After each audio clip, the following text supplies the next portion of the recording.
Our cooking today is, ulam for today is afritadang manok. Hindi ko na pinakita yung paggisa ko kanina na sibuyas, bawang at saka manok kasi ma-frozen ang manok. Aabot tayo ng long video na baka isang oras pa mangyayari. So ito guys, hindi ko to nilagay ng sabaw or tubig. Kasi yung manok, sabaw ng manok yan, Diyos ko, ganyan kadaming nasipsip ng karne ng manok na galing palengke. Ay nako, talagang nilulublob nila muna siguro yan sa balding tubig para madagdagan ang madagdagan ang timbang. So now, pakuluin lang natin to. Let's see kung malambot na ba yung manok.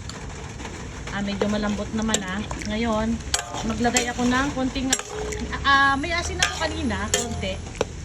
Ipa-finalize ko na lang yan kapag luto ng ating afritadang manok. So now, maglalagay ako ng konting asukal para mag-balance sa lasa.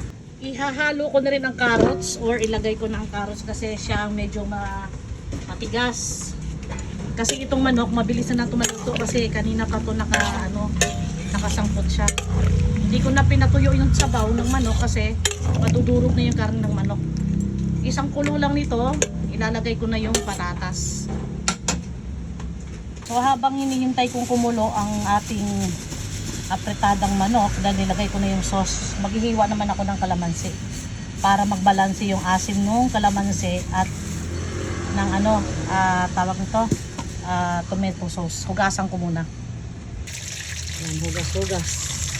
So ayan na, kumukulo ng ating afritadang manok. Ito ay hindi masabaw. Ito ay lang, masos-sos lang siya. Ayan.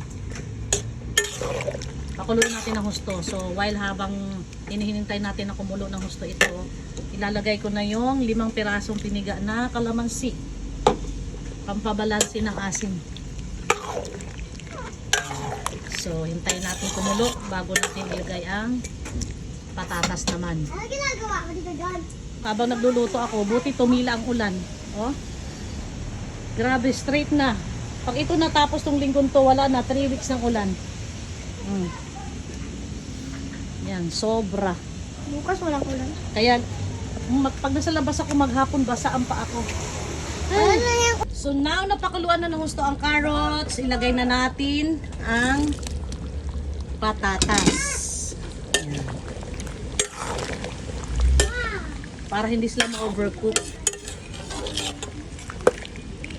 Nilagyan ko lang ng ng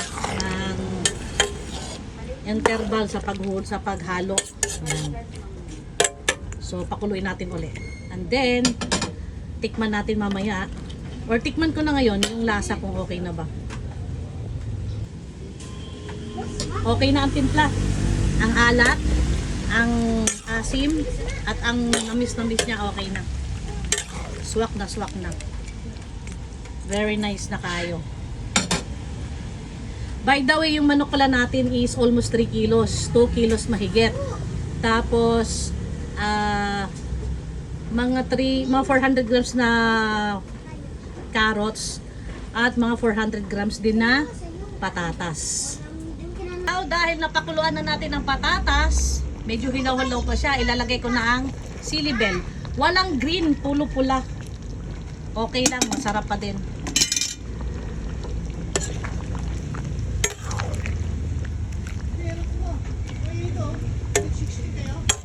Oo.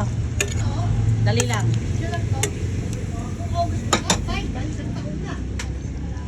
Takpan natin para mas mabilis maluto.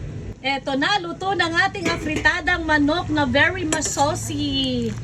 Sa sauce pa lang ulam na.